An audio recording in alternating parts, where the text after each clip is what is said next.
yang harus disampaikan untuk bisa menjelaskan tentang masalah ini.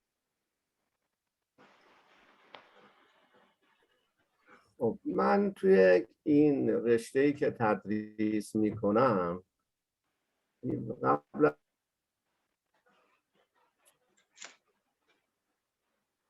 از اینکه وارد بحث بشیم با این نظریه به فهم مطالب کمک میکنه و صدای شما اون قطع هم بوده. بله صدای بفرمایید شما قطع بوده. بفرمایید میتونید مجددا بشنویم ما رو.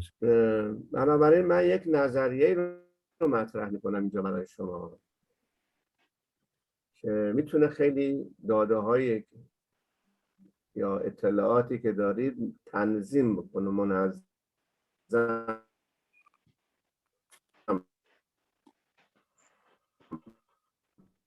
Ya, nanti insya Allah pada pembahasan akan disampaikan pandangan-pandangan و beliau. اون این هست بله اون تئوری عنوانش هست دولت و تمدن. صداتون قطع بوده جماعت اصلا متوجه نشدم. بله الان نظریه که مطرح میکنم عنوانش هست دولت و تمدن.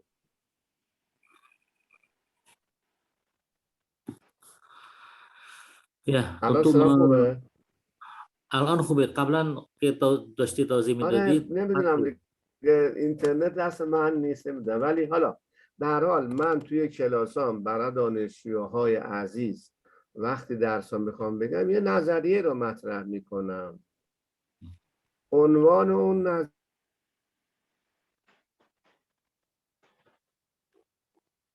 نظریه هست دولت و تمدن. واضحه دیگه بله؟ نظریه دولت و تمدن. Dalam pembahasan ini insya Allah nanti akan dijelaskan mengenai sebuah teori yang berkenaan dengan pemerintahan dan peradaban. Pembahasan mengenai teori ini insya Allah akan banyak membuka apa yang akan dipelajari pada tema pembahasan kita ini. ببینید کارکرد البته نظریه خب تعاریف متفاوتی و متعددی هم توی حوزه جامعه شناسی داره ولی خیلی ساده ترین تعریف اینه که نظریه به ما کمک میکنه که ما درک درست از واقعیت های بیرون داشته باشیم یا بتونیم پدیده را درست به هم مرتبط کنیم. حالا ممکنه یه نظریه فرض کن تو جامعه شناسی باشه مال کنت که جامعه شناس بوده یا برای مارکس که جامعه شناس بوده یا برای دیگه جامعه شناس فرق نمیکنه. نه چون من اینجا نظریه دولت و تمدن رو انتخاب کردم معتقد شدم در واقع.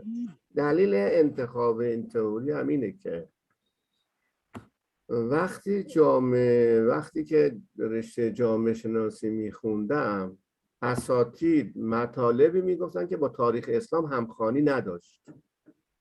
یعنی بحث از توسعه شهر میکردن و بحث از توسعه علم مطرح بود و خیلی چیزای دیگه. اینا با تئوری هاشون در واقع با حوزه تمدن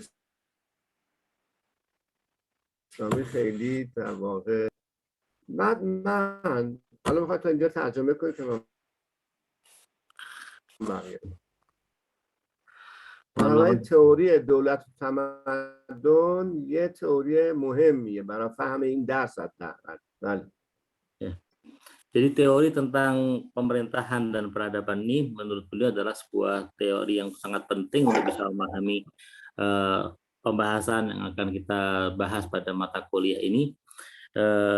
Mengapa beliau sampai pada kesimpulan bahwa teori pemerintahan dan peradaban penting? Karena beliau melihat bahwa apa yang biasanya disampaikan berkenaan dengan pemikiran-pemikiran yang disampaikan misalnya oleh Kant dan atau juga oleh para pemikir-pemikir Barat yang mereka kebanyakan adalah para sosiolog, biasanya bahasanya tidak menyentuh hal-hal yang berhubungan dengan sejarah peradaban Islam. Karena itu kita perlu untuk mempelajari sebuah teori, yaitu teori pemerintahan dan peradaban, supaya bisa memahami apa sebenarnya yang hendak dibahas pada mata kuliah ini.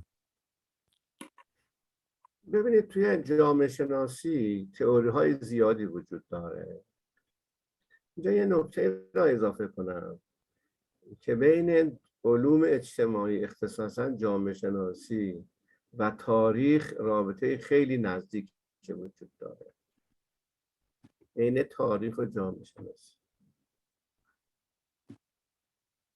یعنی جامعه شناس ها تاریخ غرب رو به اسم یه علم جدید به خورد ما میدن، به ما میگن یه علم جدید.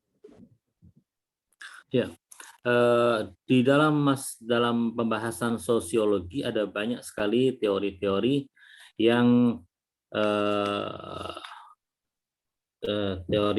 dikenalkan di situ, dan kita melihat adanya hubungan yang erat antara sosiologi dan sejarah.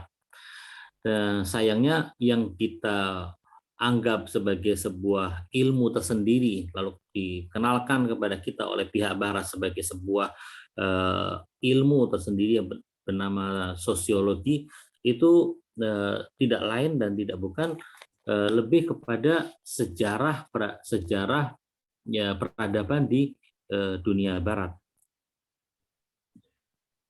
چون جامعه شناسی تقریبا بازخوانی تاریخ غربه، من دنبال یه تئوری بودم که با اون تئوری بتونم همه تمدن‌ها رو توضیح بدم.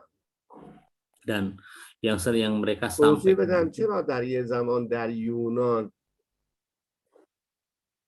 توضیح بدم چرا در یه زمان در یونان علم بوده، ارسطو و افلاطون وجود داشته ولی الان دیگه نیست. توضیح بدم چرا در زمان تر میدونه، توضیح بدم چرا در یه زمانی در اروپا اساسا علمی وجود نداشته ولی الان مدعی علم هستن.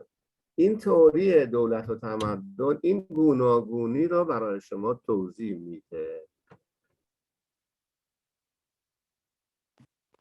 Ya, di sini saya ingin sampai kepada sebuah teori yang bisa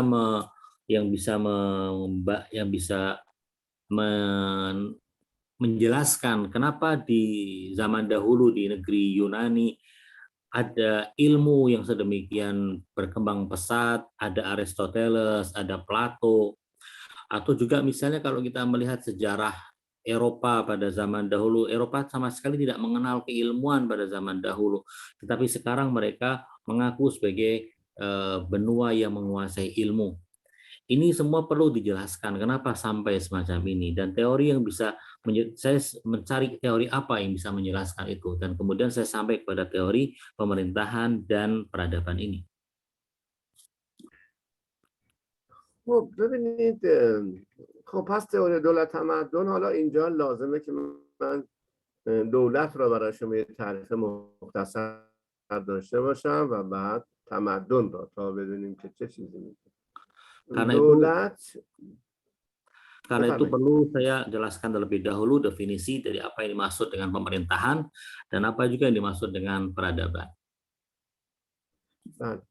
دولت یک گروهی هست که با زور یا رأی یا ترکیب این دوتا به قدرت میرسه.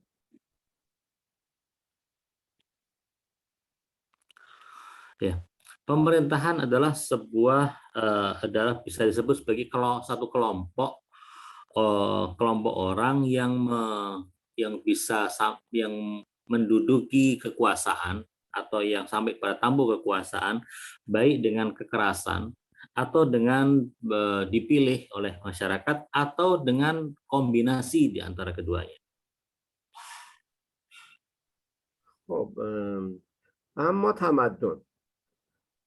تمدن هم تعاریف متفاوتی داره که الان اینجا جای بحثش نیست، ولی اون چیزی که در ذهن من هست برای شما بگم، یعنی توسعه شهرنشینی توسعه اقتصاد و تولید علم. یعنی این سه تا عنصر هر تمدنی است. Sekarang kita ingin melihat apa yang disebut dengan peradaban. Kalau kita mau melihat penjelasan para ilmuwan tentang masalah peradaban, kita melihat adanya banyak sekali definisi-definisi yang mereka sampaikan.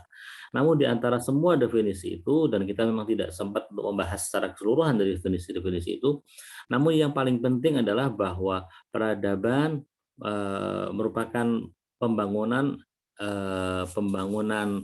kota, pembangunan tempat pemukiman atau urban ya, kemudian juga pengembangan ekonomi dan produksi ilmu. Ini adalah 3 unsur yang mewarnai sebuah peradaban.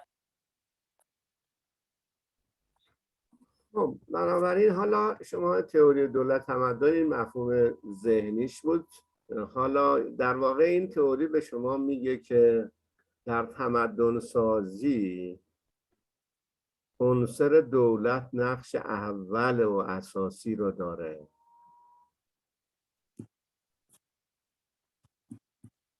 اگر شما میخواهید دولت تمدن اسلامی داشته باشید، باید دولتاتون هم اسلامی باشه. Dari sini kita bisa melihat, dari mengenal 2 definisi tadi atau penjelasan mengenai pemerintahan dan peradaban, maka teori pemerintahan dan peradaban adalah bermakna bahwa di dalam membangun sebuah peradaban, unsur pemerintahan adalah unsur yang sedemikian vital dan sangat penting. Karena itu kalau kita ingin membangun sebuah peradaban Islami, maka dibutuhkan unsur terpenting yaitu pemerintahan yang Islami.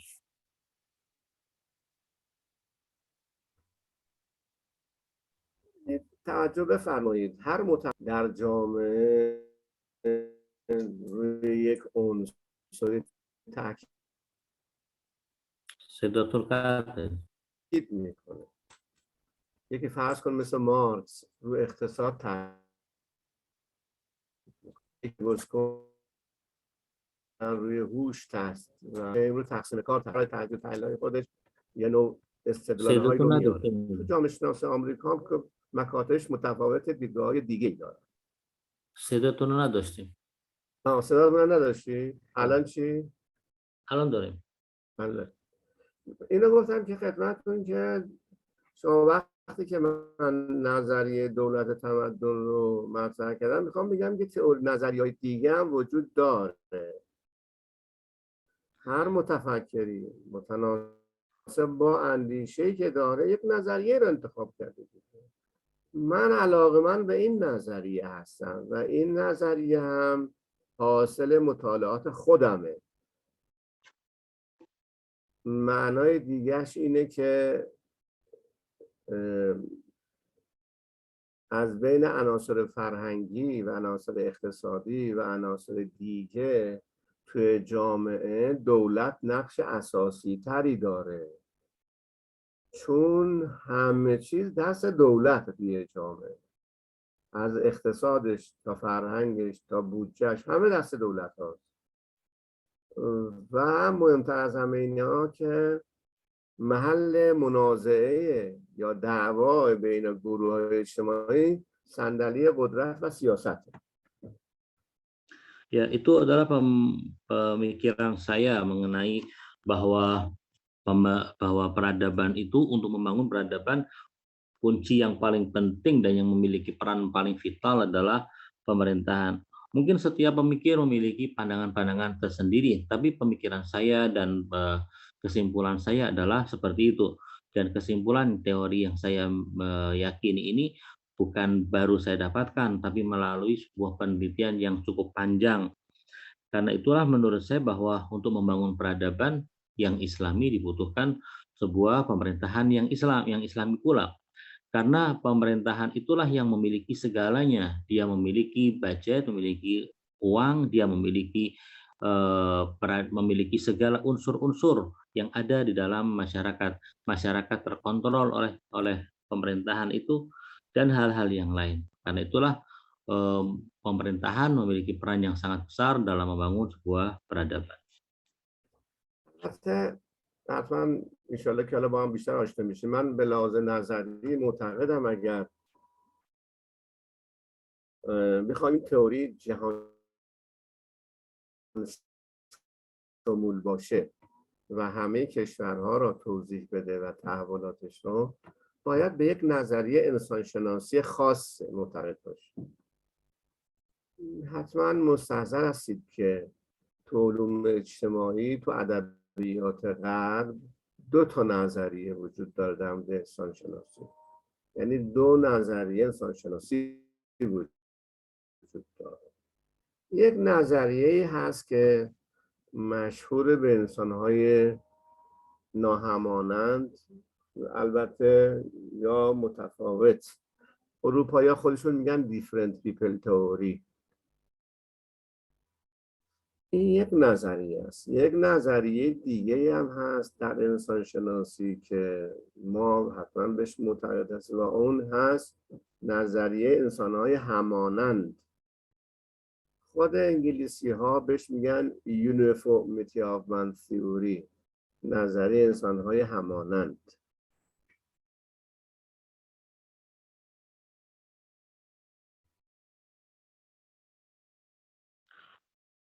Ya, untuk memahami hal semacam ini mengenai peradaban, kita juga perlu melihat pada pembahasan mengenai antropologi. Bagaimana kita ketahui bahwa di tengah dunia barat itu teori antropologi yang mereka yakini itu ada dua dalam memandang manusia.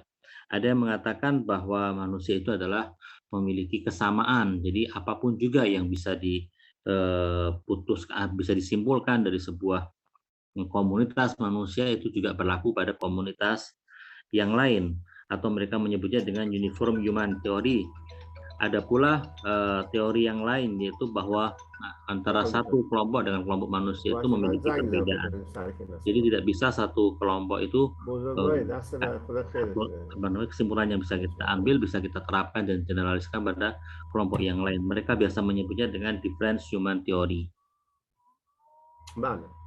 خب ما در اسلام به کدوم نظریه معتقد هستیم؟ به نظریه همانندی. Di dalam Islam yang kita yakini adalah teori bahwa semua manusia itu memiliki kesamaan. اروپایی‌ها بیشتر و آمریکایی‌ها بیشتر به تئوری کدوم معتقدن؟ دیفرنت تیپ تئوری. یعنی میگن ما بیشتر از همه میفهمیم، دیگران نمیفهمند. Berbeda dengan orang-orang Islam yang umumnya muslimin meyakini tentang uniform ini, artinya kesamaan antara manusia dengan manusia yang lain. Orang-orang Eropa dan Amerika lebih memilih kepada teori perbedaan. Jadi mereka meyakini bahwa sekelompok orang lebih paham, lebih pintar dan lebih daripada yang lain. حالا ما اگر به تئوری یونیفرمیتی آف من تئوری یا همانندی معتقد باشیم، میگیم انسان ها با هم هماننده، پس چرا یکی فقیره، یکی قدرت داره، یکی نداره؟ اینا دلایلش رو دیگه تو اجتماع جستجو می‌کنیم، اونجوری علم اجتماع متولد. به هر حال تئوری دولت و تمدن رو شما میتونید با تاریخ رو بازخوانی کنید. اون زمانی که یونان، حالا مثال بزنم براتون، اون زمانی که یونانی ها صاحب قدرت بودند، خب جامعه آرامی داشتن، امکانات هم فراهم کردن و بنابراین در اون فضای. ولی بعد از اون که یونان قدرتش از دست داد، شما شخص متفکر از یونانی ها نمیبینید تو تاریخ. میبینید؟ سوال میبینید آیا؟ Mungkin di sini ada yang bertanya-tanya, kalau memang kita meyakini tentang uniform bahwa manusia itu memiliki kesamaan antara semua manusia, mungkin ada orang bertanya, mengapa kalau dikatakan sama kok ada orang yang kaya, ada orang yang miskin, ada orang yang pintar, ada orang yang tidak pintar. Ini tentunya jawabannya bisa kita cari di dalam ilmu sosiologi. Nah, yang ingin saya sampaikan Kemudian adalah bahwa kita ketika melihat unsur penting atau peran pentingnya pemerintahan dalam membangun sebuah peradaban, kita bisa melihat salah satu contohnya adalah Yunani. Kita tahu bahwasanya Yunani itu pernah mengukir sebuah sejarah yang gemilang dan penuh dengan kejayaan, di mana pemikir-pemikir besar umat manusia itu lahir di negeri Yunani. Karena pada saat itu Yunani memiliki sebuah kekuasaan yang melebar ke berbagai wilayah. Namun ketika kita melihat bahwasanya kekuasaan Yunani sudah runtuh dan digantikan dengan kekuasaan-kekuasaan yang lain, kita tidak pernah semenjak zaman itu kita tidak menyaksikan adanya seorang pun pemikir yang lahir di Yunani. Ini kira-kira apa penyebabnya? بله.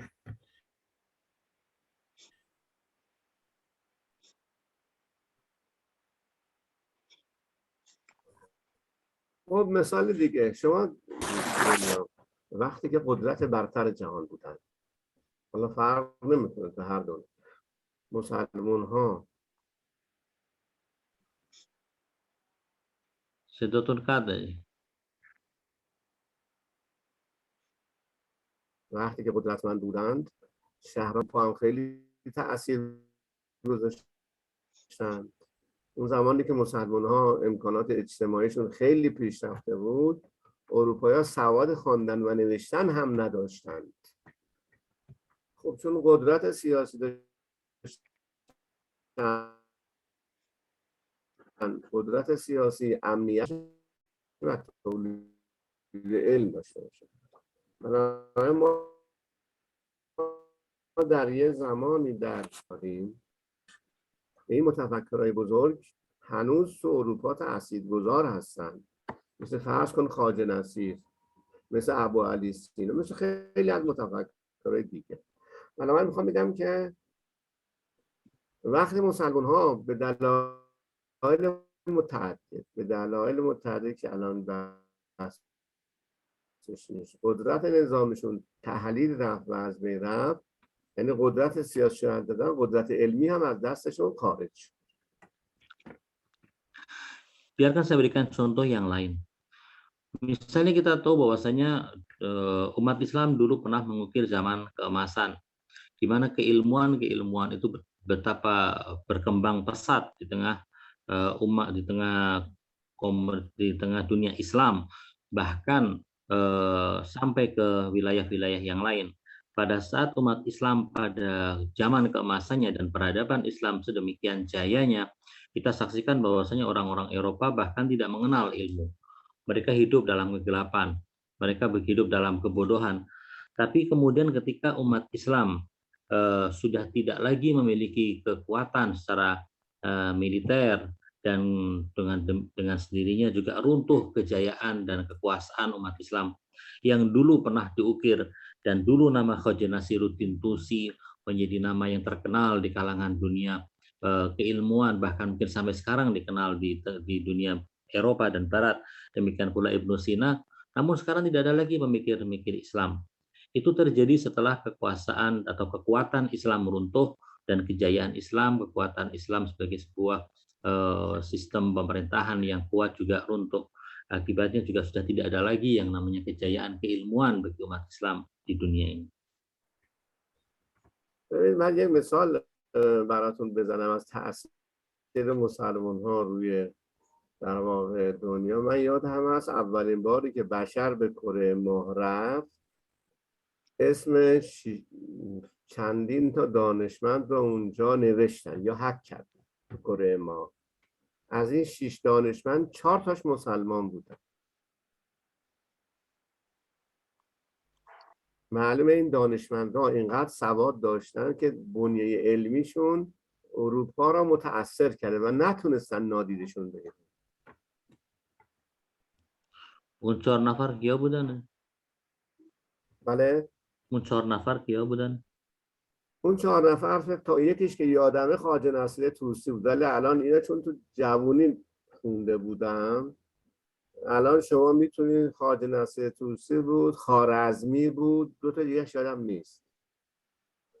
دوره دبیرستان یادم هست که نوشتم.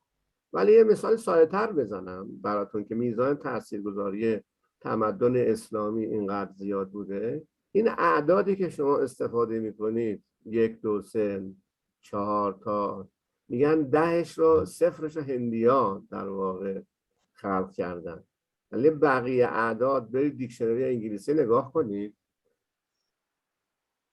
نوشته عربیک نیومرال، اینا اعداد عربی همه استفاده میکنن، اینا اعداد اروپایی نیست. اعدادی که تو دنیا استفاده میشه چه در آمریکا چه در اروپا چه در روسیه هر جای دنیا اینا عربیک نیومراله. نگاه کنید توی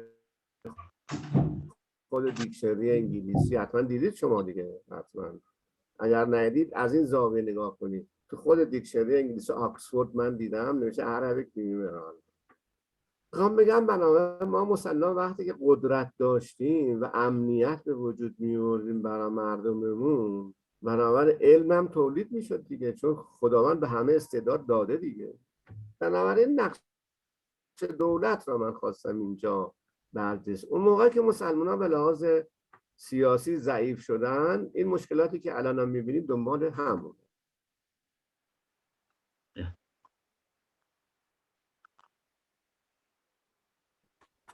خب حالا میبینید باز تو این به لحاظ مثال هایی که ما براتون هم این مثال از دولت و تمدن نیست.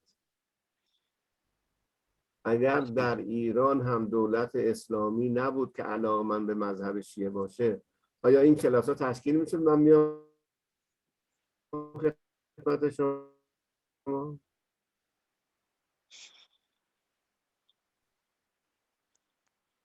صداتون قطع بوده. نه دیگه تشکیل نمیشه. دولت مهم هست. بله. Oke. Saya berikan contoh yang lain lagi, misalnya dulu waktu pertama kali orang pergi ke bulan, ada astronot yang sampai ke bulan. Di sana astronot itu kemudian menulis di bulan 6 nama ilmuwan besar. Di antara 6 ilmuwan itu 4 diantaranya adalah Muslim, orang yang beragama Islam, ilmuwan Islam. Yang saya ingat di antara 4 yang Muslim itu adalah Khaja Nasir dan juga Khwarazmi. Yang 2 lagi saya lupa, itu ini hanya sekedar mengingat apa yang dulu saya pelajari ketika saya masih remaja. Atau contoh yang lain lagi adalah bahwa yang kita tahu tentang bilangan-bilangan yang dikenal itu angka-angka yang kita kenal, bahkan angka-angka yang dikenal yang digunakan di Amerika, di Eropa. Ini semua angka-angka ini 3 diantaranya berasal dari India, yang lainnya adalah berasal dari Arabik. Dan ini menunjukkan bahwasanya mereka memang mengaitkan Arab dengan peradaban Islam, karena peradaban Arab tanpa ada Islam tidak akan dikenal oleh dunia. Ini bisa dilihat di dictionary yang ada ketika mereka juga mengaku ini berasal dari Arab. Kesimpulannya adalah bahwa ketika umat Islam memiliki kekuatan, lalu kekuatan itu menciptakan keamanan. Dengan adanya keamanan, maka produksi ilmu atau perkembangan ilmu akan bisa tercapai. Namun karena semua manusia itu Allah itu memberikan kemampuan kepada manusia, memberikan potensi kepada manusia yang sama. Semua orang bisa mengembangkan potensi itu, tapi tentunya didukung oleh beberapa unsur-unsurnya. Namun ketika keamanan tidak ada, kekuatan juga tidak ada, seperti yang kita alami, yang dunia Islam alami pada saat ini, maka tidak ada lagi perkembangan yang bisa diharapkan. Misalnya di Iran saat ini, dengan adanya pemerintahan Islam di Iran, dan kemudian pemerintahan Islam itu menciptakan keamanan, lalu kemudian lahir pula gerakan untuk memproduksi ilmu, dan dengan demikian adanya kelas yang sekarang ini kita laksanakan, ini tercipta karena adanya pemerintahan yang mendukung, pemerintahan Islam yang mendukung, supaya bisa mengenalkan pemikiran-pemikiran sosiologi Islam. Jika tanpa ada pemerintahan yang Islam seperti itu, mungkinkah kita bisa menggelar kelas seperti ini pada hari ini? بله. خب اینا مثال‌های عینی بود که من خدمت شما گفتم. حالا میریم به لحاظ نظری یک کمی بحث کنیم.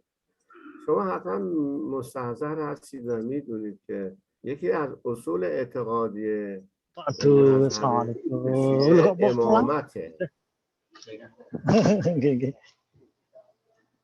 یکی از اصول اعتقاد ما امامت هم یعنی رهبری سیاسی جامعه.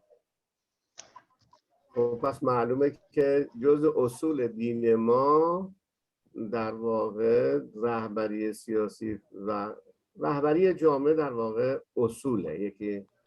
این یک مثال دوم که حتما شما تو دعای افتتاح اگر خونده باشی یک نظریه‌ای رو اونجا مطرح میکنه به نام دولت کریمه. حتما شنیدید این مفهوم دیگه، درسته؟ بله. اونا گفته دولت کریمه دیگه یعنی ما اکثر دوستان شیعه نیستن. حالا در حال ما تو ادبیات خودمون داریم دولت کریمه رو دیگه. مهمتر از همه اینه که امام خمینی تو مباحثی که داره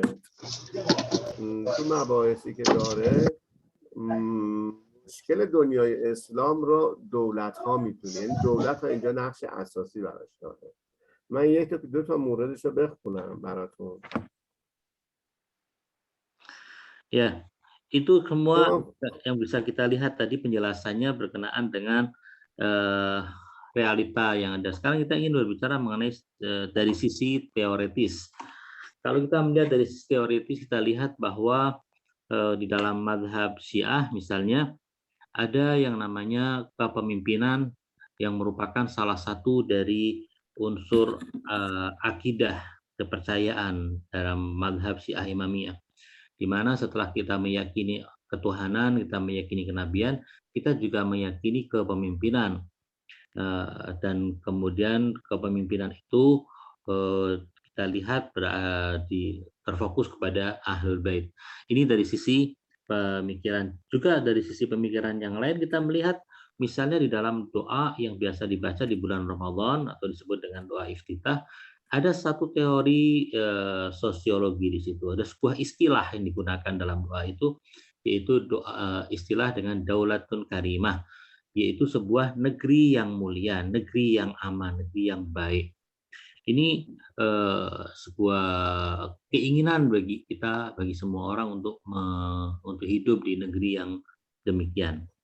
Imam Khomeini misalnya juga di dalam pemikiran-pemikiran beliau berusaha dan ingin untuk menciptakan apa yang disebut dengan Daulatul Karimah itu. امام خمینی میفرماد که در صحیفه امام جلد 13 صفحه 88 تا 89 میفرماد مشکل ما الان دولت‌های اسلامی است. دولت‌های ماست. مشکل اسلام دولت‌های اسلامی است. خب امام خمینی میتونست بگه مشکل ما مثلا یه چیز دیگه است، ولی امام خمینی وقتی مشکل دنیای اسلامی تو دستگاه سیاسی میبینه، میگه اگر این دستگاه سیاسی عوض بشه جامعه تغییر میکنه. یا صحیفه جلد 14 صفحه 135 میفهمن مشکل اسلام دولت‌های اسلامی است نه ملت‌ها. اینجا امام خمینی باز روی دولت تاکید میکنه. بنابراین بر این است حتی برای اصلاح جامعه هم میگه که تسکیه برای مردان، برای دولت مردان، برای سلاطین، برای رؤسای جمهور و برای سرداران بیشتر لازم است تا مردم. میگه تسکیه هم اگر میخواید داشته باشید برای دولت ها اول بیشتر لازم تا مردم. میخوام بگم که اینجا دولت در ذهن امام خمینی در مبارزاتش نقش اساسی رو بازی میکرده. یعنی امام خمینی برای اصلاح جامعه میتونست بره بشینه درس فقهش رو بگه و مثل خیلی از آدم‌های دیگه و بعد چند تا دانشجو یا فقیه تربیت کنه، ولی امام خمینی در این حالی که اون کار رو میکرد برای اصلاح جامعه کارهای جزئی انجام، نهاد سیاسی رو با عوض کنیم درست میشه. این اون چیز میگم نظریه دولت تمدن مبانی نظریه خیلی زیادی داره، مثال‌های خیلی زیادی داره که این نظریه و میتونه خیلی مسائل تو دنیا رو برای شما توضیح بده. Imam Khomeini dalam beberapa ungkapan dan penjelasan beliau berkenaan dengan masalah kesulitan yang dihadapi oleh umat Islam, beliau berkali-kali menekankan bahwa kesulitan dunia Islam ini terletak pada pemerintahannya. Padahal Imam Khomeini kan sebenarnya bisa mengatakan bahwa ada kesulitan-kesulitan yang lain, Tapi mengapa beliau menitik beratkan kepada permasalahan kesulitan dunia Islam ini ada pada pemerintahannya? Karena menurut beliau dari pandangan beliau ini kita bisa melihat bahwa beliau memberikan suatu perhatian yang penting bahwa kita ini kalau kita memerlukan kemajuan, kita memerlukan peradaban yang Islami, diperlukan sebuah pemerintahan yang baik, yang Islami pula. Imam Khomeini dalam banyak pembicaraannya mengatakan bahwa jika semua orang itu perlu untuk melakukan tazkiyah, untuk membersihkan diri, membersihkan jiwa, mendekatkan diri kepada Allah, maka yang lebih wajib untuk melakukan tazkiyah adalah mereka yang berada di tampuk pemerintahan atau kekuasaan. Karena pemerintahan itulah yang menjadi sentral bagi pembangunan sebuah masyarakat. Kenapa Imam Khomeini berbicara mengenai masalah ini? Memfokuskan diri pada masalah pemerintahan dan orang-orang yang duduk di pemerintahan. Padahal seorang ulama sebesar beliau, tentunya seandainya beliau duduk untuk mencetak para ulama, mencetak para faqih, beliau lebih mampu, dan itu adalah yang biasa dilakukan oleh para ulama. Tapi mengapa beliau membicarakan soal masalah pemerintahan dan pentingnya bagi orang-orang yang berada di pemerintahan untuk mengubah sistem perpolitikan sehingga yang maju untuk duduk di pemerintahan adalah orang-orang yang baik. این نظریه جواب خیلی از سوالای شما رو میده. تو دنیای جدید هم همینه. در دنیای در قرون قبلی کی مرکز توسعه شهری بوده؟ کشور اسلامی. شما اگر برید مثلا کتب تاریخی رو یا مثلا تاریخ مصر رو بخونید یا تاریخ بغداد رو بخونید، در مورد بیمارستان ها میگه مفصل. چقدر واقعا حرفای آدم میخونه که نمیده توی جای دنیا نبود. الان دنیا رو کی اداره میکنه؟ Ya, ini kalau teori tentang masalah pemerintahan dan peradaban ini adalah sebuah teori yang bisa menjawab banyak sekali pertanyaan-pertanyaan kita. Kita bisa melihat bahwa pada zaman dahulu ketika umat Islam memiliki kejayaan dan memiliki peradaban yang maju, itu terukir karena pemerintahan yang kuat dan keadaan kaum muslimin yang sedemikian kuat sehingga memajukan kaum muslimin. Dulu ketika ada pertanyaan misalnya poros daripada kemajuan perkembangan kota atau negeri di dunia itu berada di mana, semua jawabannya adalah di dunia Islam. Tapi sekarang kita melihat justru keadaannya berbalik. Dunia Islam sudah tidak lagi memiliki kemajuan dari sisi pembangunan kota dan negerinya. بنابراین اگر از شما بپرسن که دنیا را کی اداره میکنه، در اساس این تئوری برندگان جنگ دوم جهانی بر دنیا حاکمند. اگر غیر از این پاسخی دارید بدید، اونایی که تو جنگ جهانی برنده شدن دنیا را در اختیار اوناست. یه چیزی درست کردن به اسم سازمان ملل، یه چیزی هم درست کردن به اسم حقوق بشر، خودشون اصلا به قواعد رعایت نمیکنن، ولی چون زور دارند، بعدش هم پول هم دارند دیگه، چون زور دارند و پول دارند، ما باید اون موقع یا تسلیم بشیم یا در مقابلشون بایستیم. اکثر دولت ها تسلیمن جز ایران و چند کشور دیگه. من میگم بنابراین این نظریه عینی ترین نظریه از، خیلی دور از ذهن نیست که فقط ذهنی باشه. جواب خیلی از سوالای شما رو میده. چرا ما در گذشته صاحب این همه متفکر بزرگ الان نیستیم؟ به خاطر دولت هامون. به خاطر دولت هامون اعتقادی به اسلام ندارن، بنابراین قواعد اسلامی اجرا نمیشه، بنابراین دانشمندا رشد پیدا نمیکنن، بنابراین میرن اروپا، میرن آمریکا، خیلی چیزای دیگه. خب حالا ما علم جامعه شناسی رو بگم. در قرن 19 جامعه شناسی تو اروپا بوده، ولی بعد از جنگ جهانی مهاجرت کرد علم اروپا به آمریکا. الان مرکز علم دنیا و سیاستش آمریکاست. بنابراین دست اندازی به همه جای قدرت میتونن بکنن. فرض کن میتونن ایران تحریم کنن. نظریه انسانش مدعی حقوق بشر هم هستن دیگه، ولی بدترین تحریم ها رو روا می‌دارند. هیچ کم نمیگه چرا آقا این کار اشتباهه.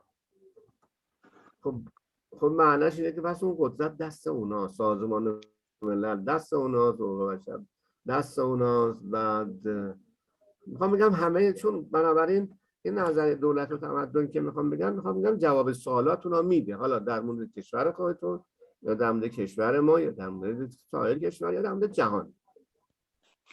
Ya, kalau seandainya di zaman dahulu penentu segala kebijakan yang ada di dunia adalah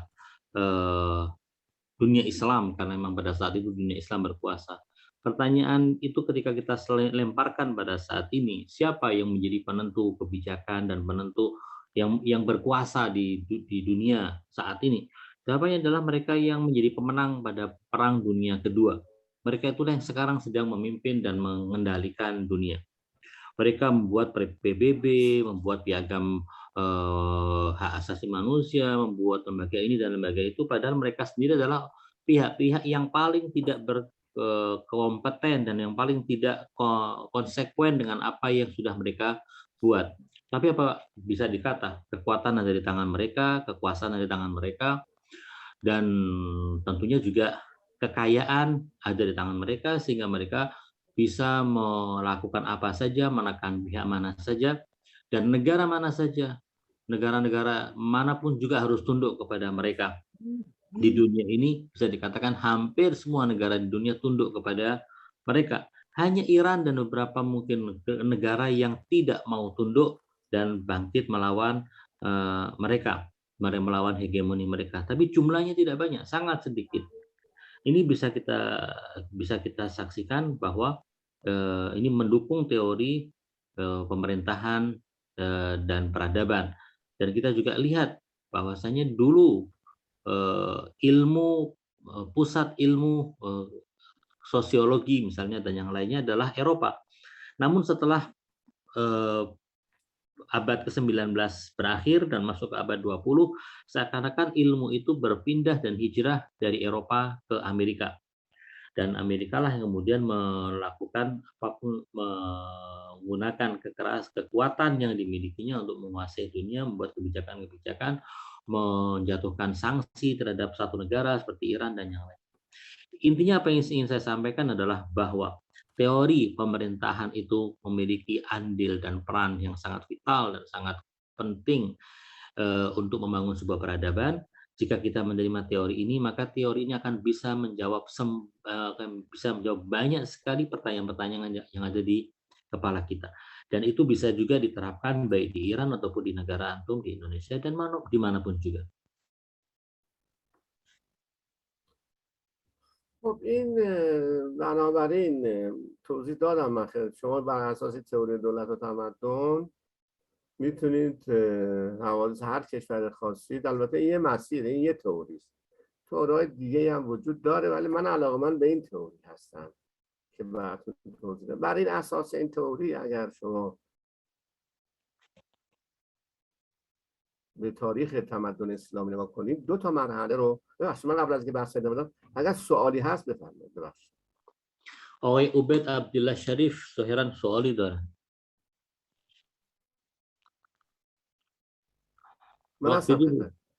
Silakan Pak Ubed. Syukran Ustaz Dani, Ustaz Habib. Ustaz.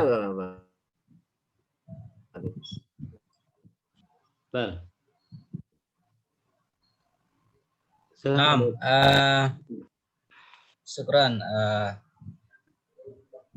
Salam Ustaz. Salam kenal ya.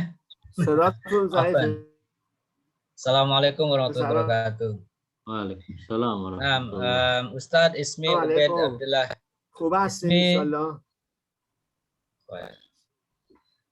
Ismi Ubed Abdullah Syarif wa ta'alamtu al-falsafah, ulumul falsafah wa ulumuddin.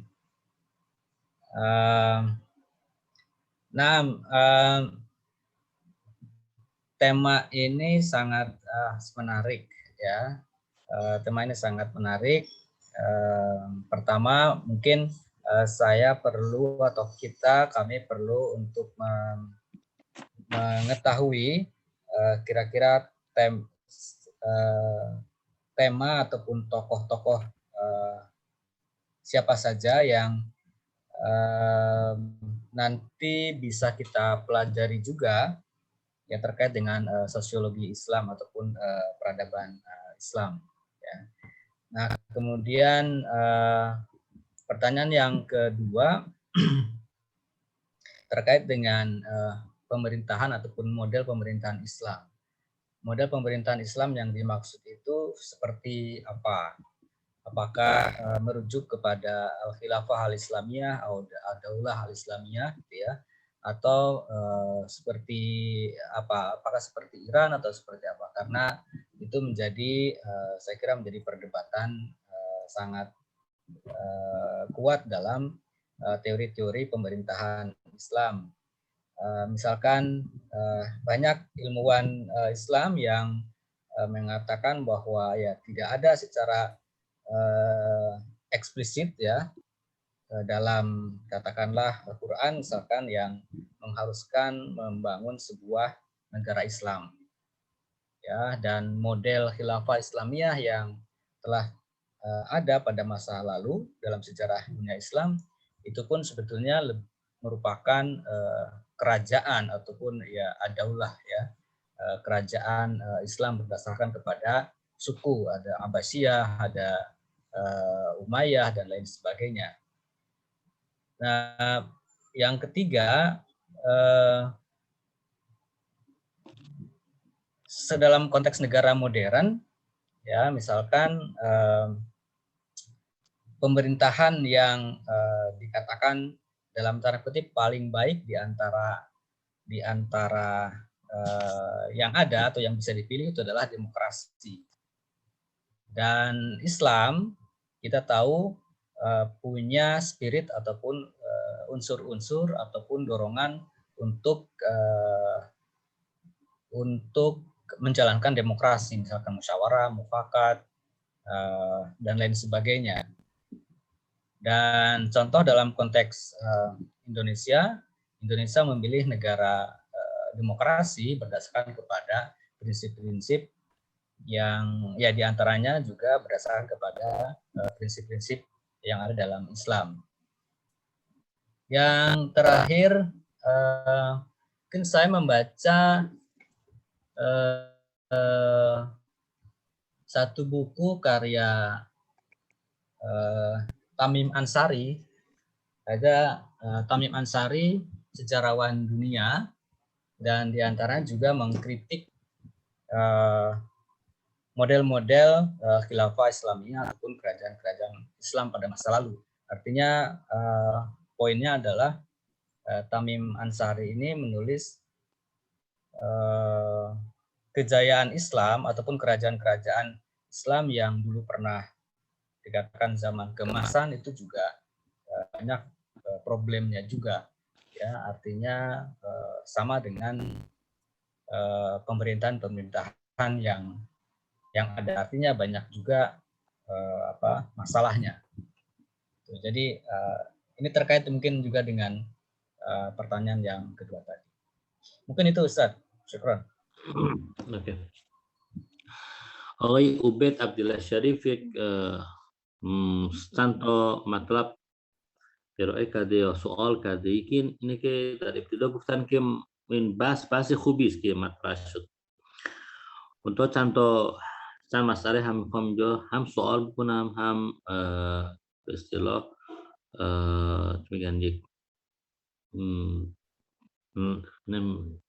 کامنت میگن برای مطالبی که شما فرمودید. یکی اینه که چه شخصیاتی هستن که میتونیم روی آنها کار بکنیم برای این مسئله که چون در مرحله دکترا باید مطالعات انجام بدیم. شما پس بحث شخصیت ها بود. بله، شخصیت هایی که ما روی اون هم نظریشون هم میتونیم کار بکنیم. این اولا. دوم اینه که فرمودید درباره مدل نظام درباره دولت و فرمودید در گذشته اسلام هم یک قدرتی بود، یک دولتی هم داشت با اون ربوحتی که داشت و تمدن هم ساخت.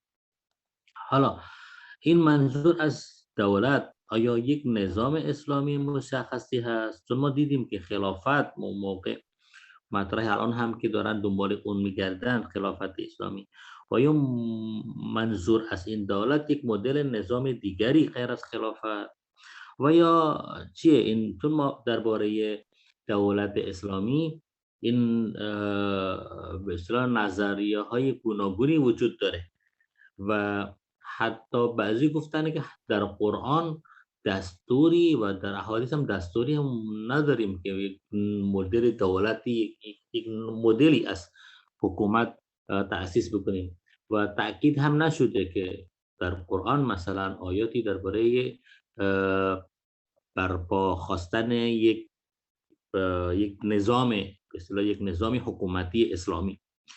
و سوم اینه که یک کتابی خوندم از تمیم انصاری که ایشون بر سیستم های حکومت اسلامی در گذشته از قبیل خلافت و غیره هم انتقاداتی داشت و گفتن که این مشکلاتی هم داره این حکومت ها. ما میدونیم که حکومت های اسلامی در گذشته این حکومتی که با نظام سلطنتی به پا خواسته، یعنی تأسیس شده و میشه گفت که این نظام سلطنتی است و اسلام هم فکر نکنم که نظام سلطنتی رو به اصطلاح به ما یاد داده. مطلب بعدی که میخواستم بگم، در دنیای مدرن بهترین مدل دولتی مدل دموکراسی و ما هم در آیات قرآن و همچنین در تعالیم اسلامی اشاراتی به تأیید همچین نظامی، یعنی انتخاب مردم هم مورد قبول در اسلام و لذا در اندونزی هم و در خیلی از کشورهای با اغلبیت مردم مسلمان هستش این مدل حکومتی مورد پذیرشه. این تقریبا چند تا نکاتی که میخواستم عرض کنم و نظرتون راجع به اون چیزی که گفتم چی هست؟ از کنم که چند تا مطلب هست من پاسخ میدم. که بحث شخصیت ها بود که قدرت، که انتقادات به دولت ها نظام سلطنتی، که بحث دموکراسی ها بکنم.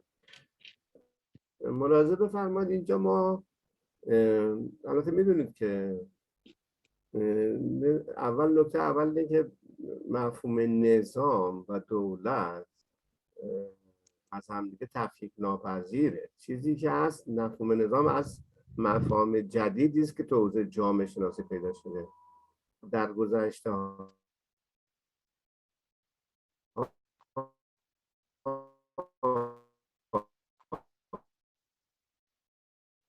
مفهوم نظام اجتماعی، نظام سیاسی از مفاهیم جامعه شناسی آمریکایی اسمای پارسونز هم هست. حالا خوام بگم این نکته اول. بنابراین اونایی که بحث از نظام اجتماعی مطرح میکنن میگن ذیل نظام اجتماعی 4 تا خرده نظامه. یکی خود نظام تعلیم و تربیت، یکی حقوق، یکی اقتصاد، یکی هم سیاسیه. ولی از بین خرده نظام ها دولت صورت بیرونی خرده نظام سیاسی است. شما وقتی بگه نظام حقوقی که حقوق قابل رؤیت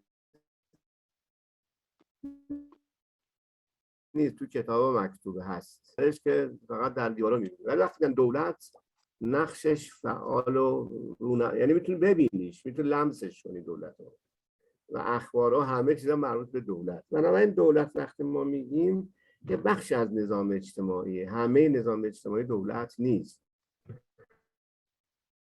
ولی دولت ها نقششون خیلی بیشتر. بنابراین این نکته اولی که خواستم بگم. و اینکه آیا توی به انتقادات به دولت هست و دولت به هر حال به نظر من این یه مفهومه. حالا اینکه آیا ما تو دولت‌های اسلامی در تاریخ اسلامی خلیفه گری همون دولته؟ آره همون دولت دیگه. چیزی که هست چون اونجا قواعدی که استفاده می‌کردن واژه نظام استفاده نمی‌کردن. واژه دولت رو برخی استفاده کردن، برخی استفاده نمی‌کردن. میگفتن حاکم، سلطان، از این بحث مفاهیم استفاده می‌کردن. بنابراین مهم اینه که قدرت سیاسی دست چه کسی است. اون تاثیرگذاریش بیشتره. حالا من با اعتقادات فردی شخص کار ندارم. به هر حال اون چیزی که هست، چه در دوره امویان و چه در دوره عباسیان تاثیرات خودشون رو گذاشتن. دیدگاه‌های متفاوتی بوده، تاثیرات متفاوتی هم گذاشتن. این اصلا خیلی قابل انکاره. توی ایران شرایط جوری، مثلا صفویه فرض کن توی ایران ادعاءات دیگه‌ای داشته، تاثیر متفاوت دیگه‌ای بود. یعنی قدرت سیاسی، یعنی اعمال قدرت که جامعه را اداره کنه به گونه دیگه‌ای بود. اون آدمایی که اون بالا بودن تاثیر متفاوت گذاشتن. بدون اینکه من بخوام الان بگم این درسته یا غلطه، اصلا الان چون جلسه ما کلاس ما بحثش اینجوری نیست. یعنی خودم به لحاظ اعتقادی به امامت شیعه اعتقاد دارم، ولی الان بحثم اونا نیست. هر کسی که به اسم دولت میاد، یعنی مدیریت جامعه دستشه، حالا چه به عنوان خلیفه، چه به عنوان سلطان، چه مفاهیم سلطان اینا بعداً پیدا شد دیگه، که حالا الان اگر می‌خواستم تاریخ اسلام بگیم میگم، یا چه به عنوان دیگه، مهم اینه که قدرت دست اون کسی که هست تاثیرگذاریش رو جامعه زیادتره. چرا که اقتصاد، ببخشید من تون معذرت. Iya. اگر بخواید ترجمه کنید بگید. Yang dimaksudkan tentang masalah kekuasaan dan pemerintahan yang kita bahas tadi itu terlepas dari permasalahan bahwa yang digunakan sistemnya benar ataukah tidak. Yang jelas ketika kita melihat bahwa pada masa dahulu ada kekuatan yang dimiliki oleh kaum muslimin dunia Islam pada saat itu, baik itu dari dinasti Abbasiyah atau dinasti Umayyah, itu kan mereka juga memiliki sebuah kekuatan yang diperhitungkan di dunia. Ketika mereka memiliki kekuatan dan yang diperhitungkan itulah itu bisa dikatakan sebagai sebuah kekuatan. Kita tidak memasalahkan apakah sistem yang digunakan benar ataukah tidak, apakah mereka melakukan kezaliman ataukah tidak, itu masalah berikutnya lagi. Yang kita ingin katakan adalah bahwa dengan adanya pemerintahan yang kuat, dengan adanya pengaruh yang besar di tengah dunia, maka akan tercipta sebuah kekuatan yang dirasakan, lalu kemudian bisa menciptakan keamanan, dan itulah keamanan yang bisa menciptakan dan membangun sebuah peradaban. Memang ada banyak kritikan tentang masalah pemerintahan yang ada pada zaman itu. Kalau kita bicara masalah sistem, maka sistem itu yang kita lihat ada sistem ada sebuah pemerintahan, ada sebuah sistem. Pemerintahan itu adalah sebagian daripada sistem. Karena di bawah pemerintahan itu ada sistem-sistem yang lain yang bekerja. Ada sistem pendidikan, ada sistem hukum, ada sistem politik, dan sistem ekonomi. Kita tidak pernah melihat di dunia nyata itu sistem hukum. Yang kita lihat adalah orang-orang yang melakukan hukum itu dan menerapkan atau menjalankan hukum tersebut. Demikian pula hal-hal yang lain. Karena yang menjalankan itu adalah pemerintahan. Pemerintahan itulah yang sedang kita bahas, bahwa pemerintahan seperti itu memiliki andil dalam menciptakan sebuah peradaban.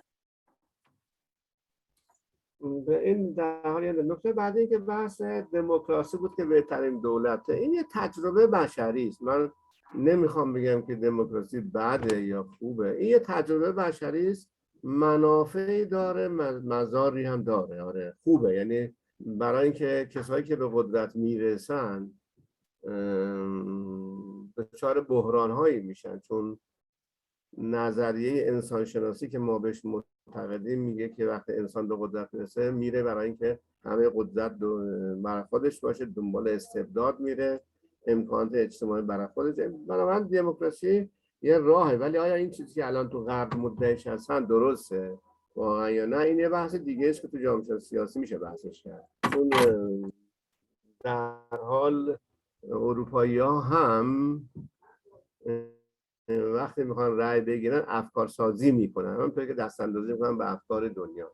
یعنی دموکراسی به هر حال یه درمان، مثل یه نوع واکسن موقتی است ولی دائمی نمیتونه باشه.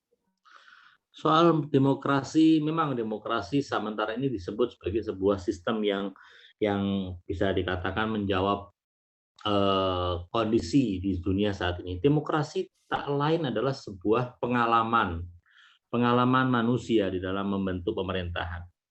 manusia itu memiliki kecenderungan untuk mendapatkan dan memperoleh yang lebih. Ketika dia memiliki kekuasaan, dia ingin mendapatkan yang lebih dari itu. Dia menginginkan kekuasaan yang absolut, yang tidak terbatas. Sistem demokrasi dibentuk supaya bisa mengekang atau bisa membatasi keabsolutan itu, supaya tidak tercipta apa yang disebut dengan kediktatoran. Ini merupakan salah satu pengalaman umat manusia dalam membentuk pemerintahan. Saya tidak sedang membicarakan mengenai benar atau tidak, tentunya demokrasi ini ada manfaatnya dan ada juga mudaratnya. Kita lihat bahwasanya yang menjadi bisa dikatakan sebagai pusat-pusat demokrasi yang dianggap sebagai yang penegak demokrasi adalah negara-negara Eropa dan negara-negara Barat. Tapi kita saksikan apakah demokrasi yang ada di mereka itu betul-betul demokrasi. Apakah demokrasi yang mereka terapkan itu betul-betul suara dari rakyat. Bukankah kita melihat ketika mau dilaksanakan pemilihan umum, mereka melakukan sebuah kampanye besar-besaran, yang mana kampanye besar-besaran itu tentunya diupayakan untuk mengubah cara berpikir atau memalingkan atau menarik seseorang kepada orang lain atau menjauhkan pemikiran orang dari orang lain. Bukankah ini adalah sebuah hal yang akrab di dunia demokrasi? Apakah kemudian hal itu adalah benar ataukah tidak? Ini adalah hal-hal yang bisa dikatakan demokrasi merupakan sebuah pengalaman yang sedang dibangun oleh manusia dalam membuat pemerintahan. ببخشید سوال هم در مورد شخصیت ها پرسن اون بزرگوار آقای عزیز. من حالا منظورش شخصیت هایی است که ما الان بهشون رجوع کنیم یا شخصیت هایی که تو درس مطرح میشه. ما حتما هنوز به درس نرسیم، اینا مقدماته که شما با هم دیگه آشنا میشیم. انشالله در ضمن درس یادتون. Ya, mengenai tokoh-tokoh siapa yang bisa disebutkan untuk bisa kita telaah pada program pendidikan ini atau program mata kuliah ini, nanti insya Allah kita akan sebutkan di tengah-tengah pelajaran. Kita masih belum masuk pada pembahasan, belum masuk dalam pelajaran, kita baru mukaddimahnya saja. Insya Allah di tengah-tengah pelajaran nanti akan saya sebutkan tokoh-tokoh tersebut. خب اگر سوال دیگه نیست من میتونم حالا بحث رو به شکل دیگه ادامه بدم یا یه توضیح دیگه بدم. سوال دیگه نیست. Pertanyaan yang lain? Mungkin di antara rekan-rekan ada yang mau bertanya.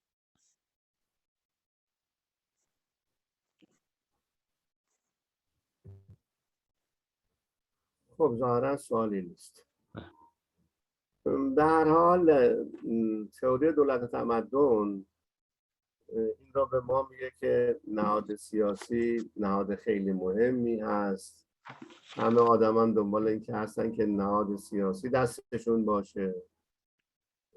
بنابراین فرق هم نمیکنه تو غربش اینجوریه تو شرقش هم اینجوریه، چون این امکانات جامعه همه دست قدرت سیاسی، اقتصاد دست اونه، فرهنگ دست اونه، اینکه آدمای چجوری بیان سر کار. به هر حال منازعه تو دنیا هم اثر قدرت سیاسی بوده نه چیز دیگه. تو همه دنیا نگاه کنید مجادله ها منازعه ها بیشتر سر قدرت سیاسی بوده، حالا تو جوامع مختلف. در حال یک نظریه است که میتونه به شما کمک کنه که تحولات در جامعه خودتون و در جوامع دیگه بر اساس این نظریه توضیح بدید برای خواننده‌تون. این دولت میاد مثل خود ایران رو فرض کنید، الان این دولتی که از یه ویژگاهی داره، آقای رئیسی هم که اومده یه ویژگاهی دیگه ای داره، حتما تاثیراتش رو جامعه کاملا در واقع متفاوت یا دولت‌های قبل. اینا ترجمه کنید تا ما نکته بعد. Ya, kalau memang tidak ada pertanyaan, insya Allah akan dilanjutkan lagi bahwa teori tentang masalah pemerintahan dan peradaban ini adalah sebuah teori yang layak untuk dicermati, dan betapa yang namanya pemerintahan memiliki pengaruh yang sangat besar. Kita melihat adanya kekuasaan yang ada di tangan pemerintahan, segala kendali ada di tangan pemerintahan, wewenang dan yang lainnya, bisa mengatur kapan orang akan melakukan akan datang untuk bekerja atau untuk untuk mengatur jam waktu aktivitas masyarakat itu semua ada di tangan pemerintahan. Karena itulah pemerintahan punya andil yang besar dalam membangun sebuah peradaban di tengah masyarakatnya. Misalnya saja kita lihat di Iran saat ini, pemerintahan yang baru saja, yang mungkin sudah memasuki masa-masa terakhirnya, pemerintahan Rohani, dan mungkin sebentar lagi akan disusul dengan pemerintahan Raisi, masing-masing memiliki program-programnya, atau mungkin juga pemerintahan-pemerintahan yang dulu sebelum ini, masing-masing memiliki kekuatan-kekuatan itu yang seandainya jika digunakan akan bisa melahirkan sebuah peradaban yang baik, besar. Jadi soal itu orang.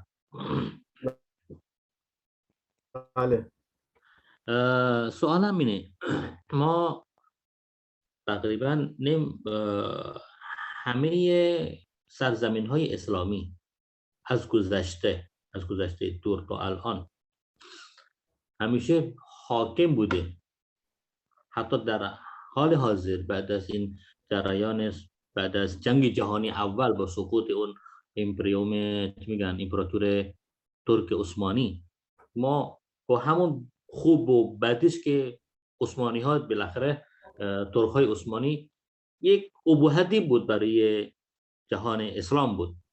اون از زمان جنگ جهانی اول دیگه از هم پاشید و دیگه از بین رفت و دیگه قدرت نداریم اون چیزی که شما تصویر فرمودید. حالا بعد از سقوط این دولت عثمانی در هر کشور اسلامی که ما نگاه میکنیم همیشه دولتی وجود داره. دولت وجود داره. کی وجود داشت؟ دولت. دولت بله. در همه جا، در اندونزی، در ایران قبل از انقلاب، همه جاها. حالا این کافی نیست که این دولت بتونه مثلا تمدن ایجاد بکنه و چرا ایجاد نکرده؟ بله.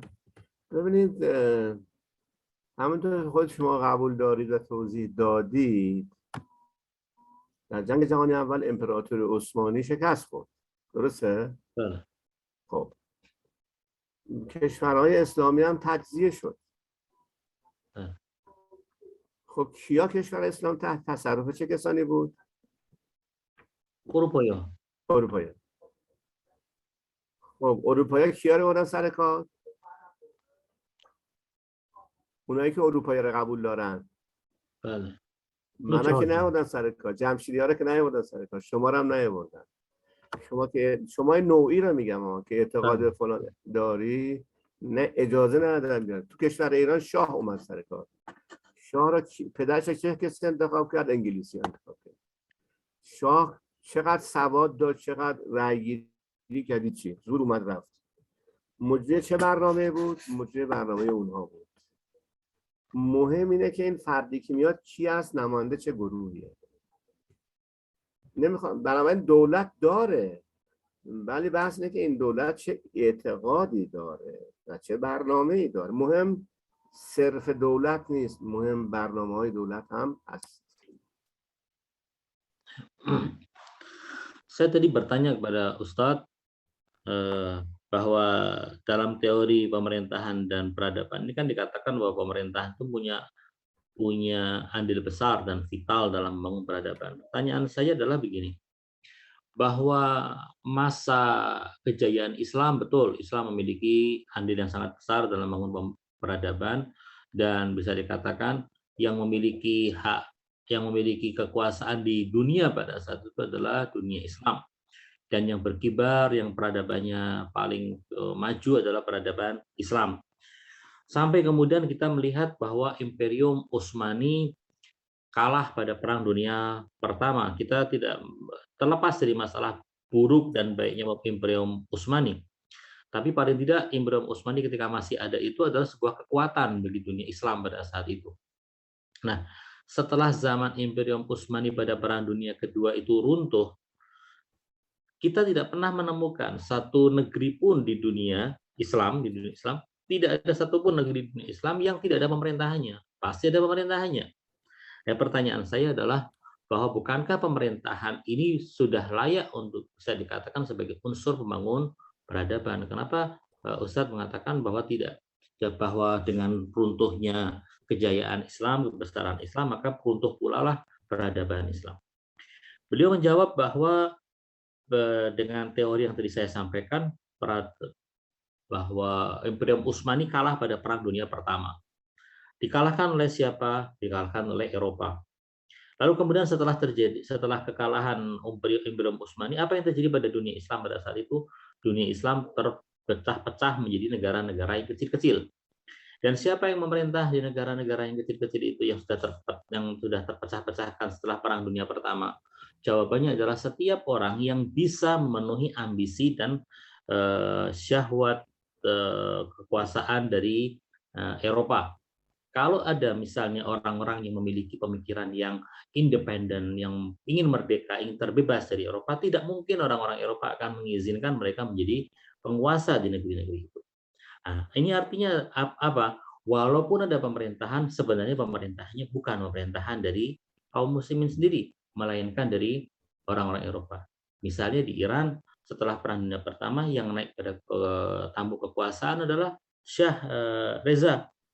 Lalu kemudian diteruskan oleh anaknya. Siapa yang menunjuk adalah Inggris. Dan ini terjadi pada hampir semua negara Islam. Mereka tidak akan membiarkan orang-orang yang punya ideologi yang kuat, yang ingin independen dari Eropa, yang memimpin di negara-negara, di negeri-negeri Islam. من این حدیث هم بخونم و این بحث فکر کنم اون اینه که تاثیر دولت بر روانشناسی مردم اینقدر هست که میگن الناس علی دین ملوکهم. شاعری دیگه حتما. بله. الناس علی دین ملوکهم. Ada sebuah hadis yang berasal dari Nabi SAW. Beliau bersabda, An-nasu ala dini mulukihim. Manusia itu, umat manusia itu, masyarakat itu mengikuti agama raja-raja mereka atau agama penguasa mereka. Tentunya Anda pernah mendengar hadis ini. خب ما تا اینجای بحثمون این نظریه که من بهش معتقد بودم و حاکم در واقع محل بحث ما بود تموم شد. حالا البته کاربردش میمونه که من براتون توضیح میدم. تقریبا ساعت هم تقریبا نزدیک 1.5 ساعت بوده که ما کلاس داشتیم. آیا میخواید بعد از ظهرم کلاس دوم داشته باشیم یا چیکار کنیم؟ برای هفته آینده انشاءالله جیش آقای دانی بعد ببینید دانی به عنوان مسئول این کلاس ها بعد با خود آقای متقی صحبت میکنن که بالاخره صداتون رو کم آقای چیزانه آقای عزیز. بله انشاءالله برای درس حضرت علی یا در روز 2 جلسه هست یا 1 دونه جلسه هست انشاءالله بعداً اعلام میکنن که این مطرح میشن با آقای متقی در میان بگذارن که بعداً هم به ما اعلام ببینید اگر که میخواهید که 2 ماهه کلاس تموم بشه، الان ایران مرداد تا شهریور، چون ما مهر میریم سر کلاس‌های خودمون. بله. اگر میخواهید که حداقل حالا 16 جلسه نه 12 جلسه هم داشته باشید، باید تعداد کلاس‌ها بیشتر از 1 جلسه در هفته تشکیل بشه. اگر بله. 1 جلسه 1 هفته تشکیل بشه میشه تقریبا مثلا 10 جلسه فرض کنید. البته میتونید تو مهرم ادامه بدید روزهای پنجشنبه. من روزهای پنجشنبه میتونم براتون اصلا کلاسون روز پنجشنبه بگذاریم یا روزهای دیگه. این از مدیریت برنامه شما باشون هماهنگ کنید ببین چی میگن. چشم ان شاء الله. چشم. من یه نکته دیگه فقط بگم بحثم. ببین این تئوری که ما برای شما توضیح دادیم بر اساس این میتونیم تاریخ اندیشه متفکران مسلمان را 2 مرحله تقسیم کنیم. مرحله اول را میگن متقدمین و مرحله دوم را میگن متأخرین، یعنی که اخیراً اومدن.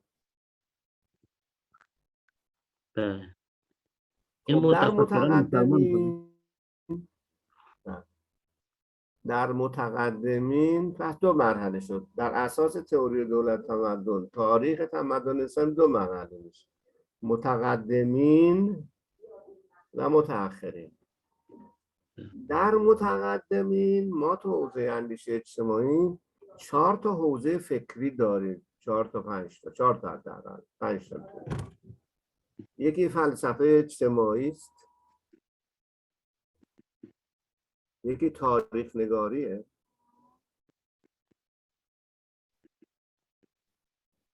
یکی مردم شناسیه،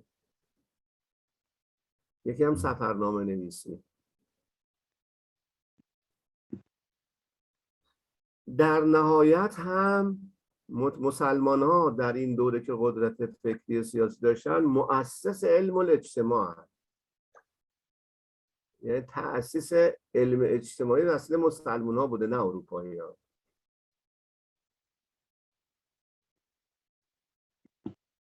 پس هم تاریخ نگاری بوده، هم سفرنامه نویسی بوده، هم مردم شناسی بوده و هم تأسیس علم عمران. در دوره متأخرین شرایط متفاوته.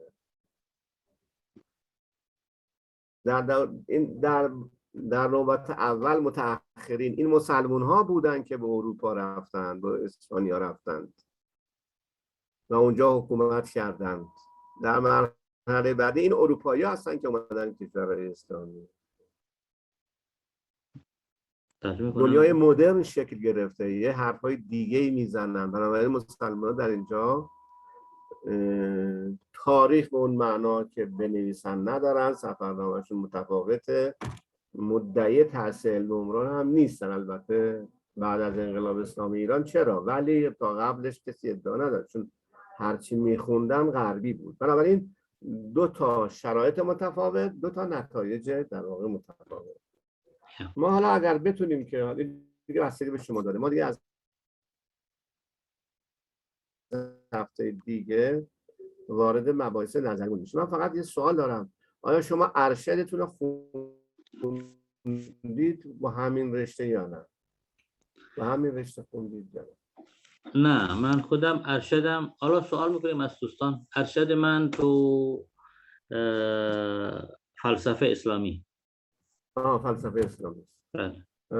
دوستان نه اینو من دونستنش مهمه، چون که اون اتفاقی که افتاده اینجا اینه که ما خودمون هم این درس رو برنامه درس دانشجوهای خودمون 2 تا درس هست. یکی تفکر اجتماعی مسلم تا دوران معاصره که به متقدمین میپردازه، مثلا فرض کن فارابی رو مطرح میکنه، رشته فلسفه اجتماعی است دیگه.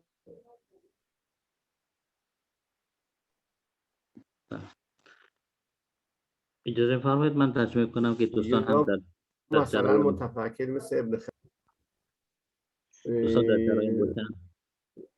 این رو توی این برنامه درسی شما نیست، متقدمین نیست، فقط متأخرین رو آوردن. من معتقدم اگر شما متقدمین رو بدونید خیلی براتون بهتره اینو یاد بگیرید. بنابراین بخشی از درس رو اختصاص میدیم به متقدمین اگرچه هم خلاصه باشه، بخشش هم میدیم به متأخر. Berbicara mengenai sejarah peradaban, sebenarnya kalau kita mau bicara mengenai masalah sejarah peradaban itu kita bisa bagi menjadi 2 fase atau dua tahap. Pertama, tahap yang bisa disebut dengan mutaqaddimin, yakni fase terdahulu ya, fase kudama lah istilahnya ya, yang dulu. Dan di fase itu pemikiran itu biasanya tersalurkan dalam beberapa hal. Yang pertama adalah terbangunnya filsafat sosial. Lalu kemudian ada yang namanya juga penulisan sejarah. Ini adalah bagian-bagian dari sejarah peradaban. Kemudian ada juga ilmu mengenal tentang kondisi bangsa-bangsa. Kemudian ada juga penulisan perjalanan ya, pengembaraan ya, seperti yang dilakukan oleh Marco Polo ya. Kemudian juga membangun keilmuan dan pembangunan. Ini dulu Pak, umat Islam memiliki bisa dikatakan yang terdepan di dalam peradaban. Mereka lah yang menciptakan ilmu sosiologi. Mereka pencipta ilmu sosiologi. Mereka lah yang memiliki catatan-catatan perjalanan, mereka lah yang membangun ilmu, yang membuat pembangunan di mana-mana. Tetapi itu adalah berkenaan dengan masa lalu. Untuk fase yang mutaakhir, fase yang belakangan, pembahasannya sudah berbeda lagi. Tidak ada lagi peran yang signifikan yang dimainkan oleh umat Islam pada saat itu. Pada saat ini, pada fase ini. Dan mengingat bahwa pembahasan kita ini banyak, karena itu Ustadz mengatakan kita perlu untuk memiliki kelas yang bukan hanya satu pertemuan, tapi dalam satu hari itu, dalam satu minggu, 2 pertemuan, karena untuk membahas ini, apalagi akan kita membahas mengenai filsafat sosial yang tentunya akan melibatkan tokoh-tokoh besar seperti Farabi dan yang lainnya, maka diperlukan waktu yang lebih. Terus tadi saya juga sempat mengatakan bahwa insya Allah nanti keputusannya akan disampaikan oleh Pak Dhani. خب اگر سوال دیگه نیست پس منتظر جلسه بعدی مونیم که من با آقای دانا صحبت کنم بدم چیکار رو Insyaallah. Insyaallah. انشالله. من خیلی خوشحال شدم شما رو از دور دیدم. انشالله یه روزی من بیام اندونزی شما رو از نزدیک ببینم. یا ما بیایم ایران انشالله. یا شما تشریف بیارید. آره. اونم میشه شما تشریف بیارید. Insyaallah. Dan saya senang sekali bisa bertemu dengan antum semua walaupun melalui media ini. Berharap insya Allah suatu hari saya yang bisa bertemu secara tatap muka dengan antum di Indonesia. Kemudian saya jawab, atau kita yang ke sana, ke Iran bertemu dengan antum. Insya Allah itu bisa juga terjadi. خدا حافظ شما باشه. خدا حافظ شما انشاءالله. شما را به خدا میسپارم تا جلسه بعد. Insya Allah sampai pertemuan yang akan datang lagi, saya serahkan antum semua kepada Allah dan saya titipkan kepada Allah Subhanahu wa taala. خدا حافظ. خدا حافظ. خیلی ممنون. التماس دعای فراوان ما را دعا کنید. همچنین فی امان doa yang الله. banyak dari antum semua. Mohon muhtaji doa semua Asim. خواهش می‌کنم. Insyaallah. خدا Amin. حافظ. خدا حافظ. خدا نگهدار.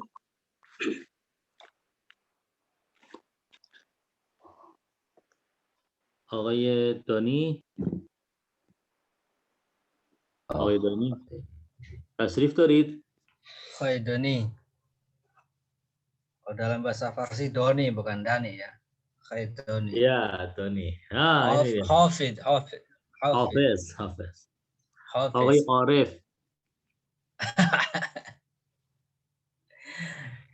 Pak Syahrul dipanggilnya Aurai Syahrul Ramazan. Agoy. Syahrul Ramadan. Agoy. Arif. Agoy. Darbore, apa artinya Darbore? Sering banget dengar. Darbore itu artinya tentang, about. Darbore. Ya. Oh, tentang. Oke, Pak Dhani kayaknya nggak ada. Saya mohon diri ya. Oke, baiklah. Terima kasih Ustaz. Arif. Kita ketemu lagi minggu depan. Jazakallah khair Ustaz Hafid. Mohon maaf tadi saya terlambat masuk. Tadi karena HP-nya ketinggalan di rumah. Jadi telat masuk. Saya juga mohon maaf Pak Arif. Tadi saya mute-kan. Tadi kayaknya ada suara yang masuk, jadi saya mute-kan. Ya, mohon maaf. Tasyukur, syukran semuanya. Pulis. Sampai nanti insya Allah. Amit dulu semuanya. Oke. Waalaikumsalam. Waalaikumsalam. Assalamualaikum. Waalaikumsalam warahmatullahi.